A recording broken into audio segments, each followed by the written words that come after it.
guys, and welcome to the video. If you're new here, then welcome. My name is Sarah. I'm so happy to have you.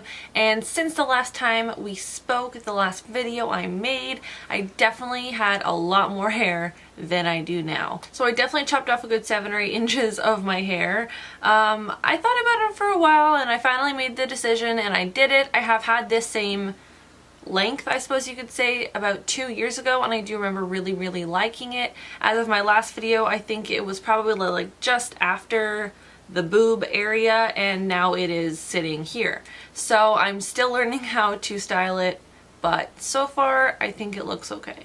As for today's video, I wanted to do not necessarily an update on my Project Pan because it's really not even close to being time yet for that. I really haven't made much progress within my Project Pan products, but I just wanted to show you guys basically what I do for my everyday makeup using my Project Pan products. So as you can probably assume, my everyday makeup tends to look pretty much exactly the same every single day except for my eyeshadow, because I do have an eyeshadow palette in my Project Pan, so therefore I do have, you know, a couple of different options, different looks that I can play around with. But as for my face makeup and my lipstick, things like that, it all kind of tends to stay the same.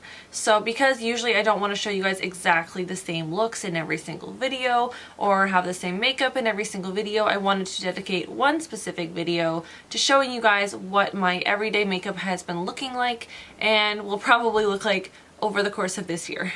Alright, I've already moisturized and primed the face, so I did use the Wet n Wild Photofocus Dewy Face Primer, and this is not part of my Project Pan, but I am kind of testing it out at the moment because I usually use the regular Photofocus primer. That is probably hands down my favorite primer ever that I've ever used.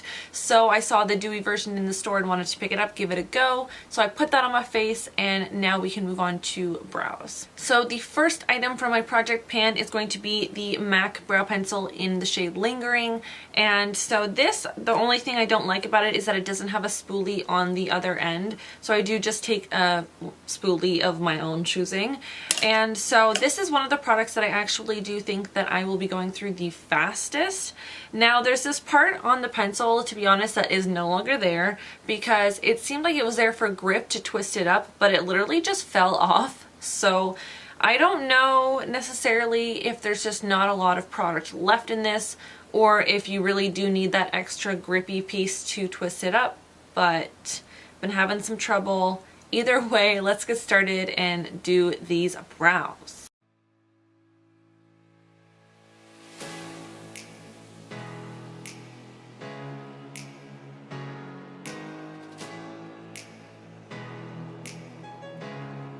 Alright, so the next product within my Project Pan full face is going to be the Too Faced Born This Way foundation, and I am in the shade Snow.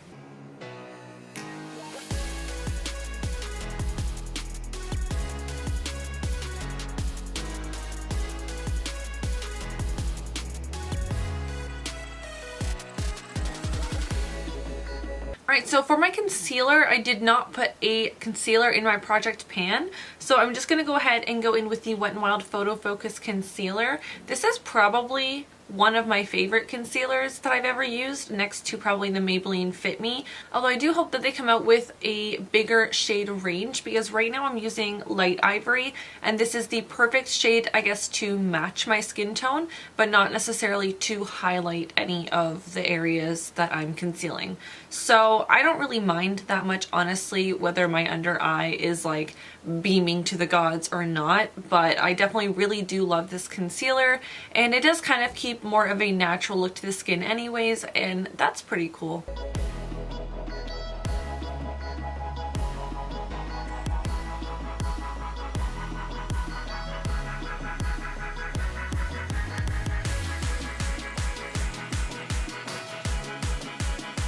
So as you can see, the concealer and the foundation are pretty much exactly the same shade, so it's nothing kind of too dramatically highlighted, but it is very natural and still covers what I need to be covered. So in order to set my concealer, another part of my Project Pan is the L'Oreal True Match Pressed Powder.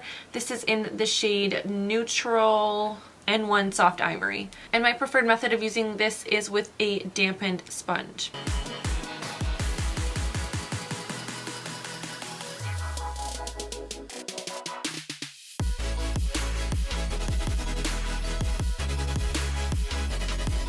So next up is something that is not part of my project pan, but I do use this in my everyday makeup look, which is contouring. So this is my NYX Wonder Stick. I only use the contouring end of this, and you can actually see like it's pretty well loved, and I'm definitely getting down to the bottom of this, so I will have to definitely be purchasing a new one. But regardless, I just like to put this down the cheekbones and then across the top of the forehead, and that's it.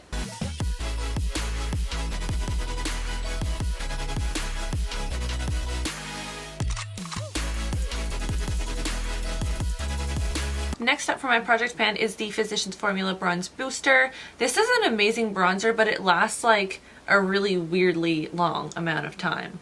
And I feel like I've been using this even way before I put it into my project pan, and it's just like, why does it look brand new? I don't understand this. I use so much of this. But anyways, we're gonna go ahead and bronze up the face.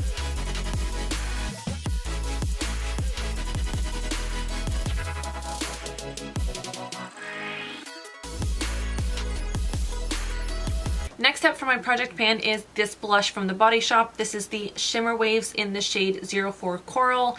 I actually dropped this yesterday, so my like container is just, it's hanging on by a thread, unfortunately. But luckily the actual product itself stayed perfectly fine, which is kind of strange. But anyways, this is the blush that I will be putting on my face.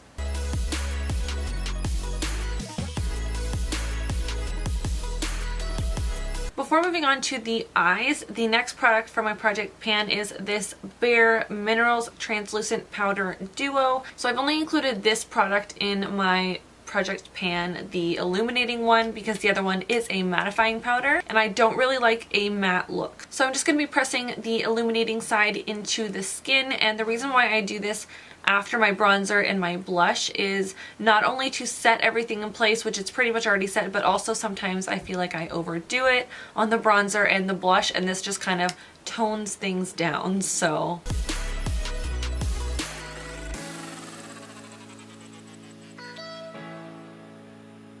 alright, so I have zoomed you in for the eye portion. So the eye palette that I have included in my project pan is the controversial LIMECRIME Venus palette, and I know nobody loves this brand. Why do you think I included it in the products that I'm trying to get rid of?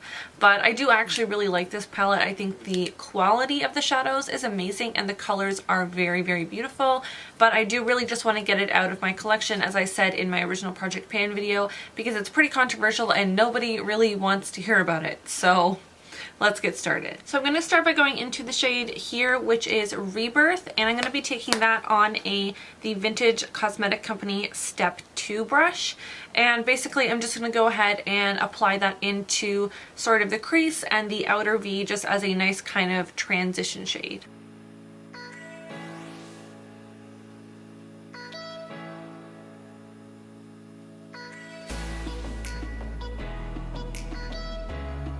Alright, now going into MUSE, I'm going to be taking this on a Vintage Cosmetic Company Step 1 brush and literally just applying that to the entire lid up to the crease.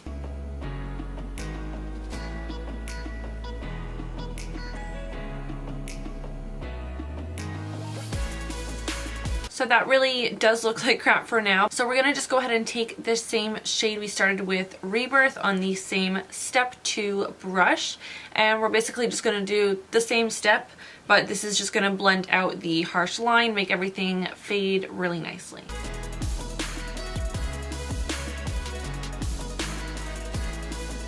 Alright, so now we just want to blend out any harsh lines kind of on the top and the sides, things like that. So I'm going to go ahead and take the blending brush from Elizabeth Mott and just blend it out.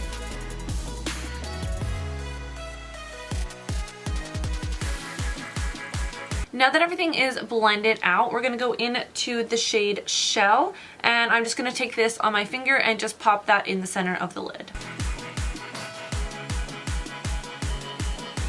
So we're almost done with the eyes, honestly, pretty easy stuff. The next step, we're going to go back into Rebirth, and I'm going to be taking that on the Vintage Cosmetic Company Step Number 3 brush and just gently running that across the lower lash line.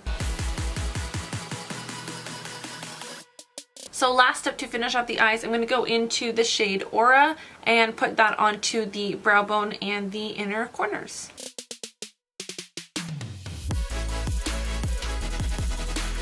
So I know I mentioned that this is supposed to be my everyday makeup look. I do want to quickly just say, yes, this is my everyday makeup look. I do this eyeshadow on a pretty regular basis, and I just want to let you guys know what kind of color variations I do sometimes, because I don't always use the exact same colors, but I do follow the same steps. So if I'm not doing this look, typically I would have gone in with Divine in the crease, gone in with Creation all over the lid, and then if I wanted a pop in the center, gone in with Aura, and then just kind of gone between those three shades. And so those are typically my everyday makeup looks that I've been wearing. I've really just been enjoying one solid color over the lid and then something to blend it out in the crease. And if I'm feeling like a pop of shine, then I will do so. Sometimes I don't even do that. So for those of you who are curious kind of what looks I've been getting out of this palette for my everyday looks, those are pretty much the two looks that I've been going back and forth between. So I did not include a mascara in my project pan simply because I do go through them relatively quickly, and I just think that it would kind of defeat the purpose of calling it a project pan, if that makes sense. So I'm gonna go ahead and do my regular mascara, which is the Maybelline Lash Sensational. Alright, next up for my project pan is the Sleek Highlighting Palette in Midas Touch. I'm going to go ahead, I think, and mix both the white and the pink. And actually my preferred way to do highlighter these days is to apply it with a dampened sponge. I find this really presses it into the skin, and it just looks not more natural, because of course we don't naturally have that kind of glow, but it looks like it's not just sitting on the skin, if that makes sense. I like to do it that way, so let's go ahead and do it.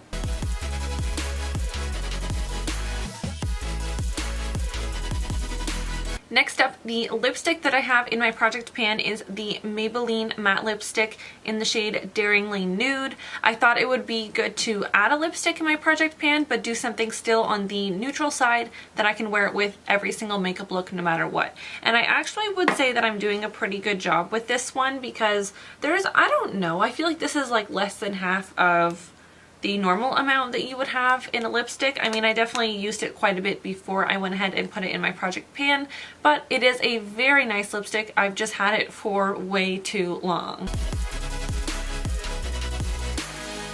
So last step on our way to Glam City is to set everything into place. So this is the Project Beauty Spray Set and Go setting spray. This is the one I'm actually doing the best on so far in my process to hitting pan or emptying bottle. You can definitely see that there's like less than half in this now, and I started pretty much at a full bottle, so I'm pretty stoked on that. I'm gonna go ahead and set this all in place.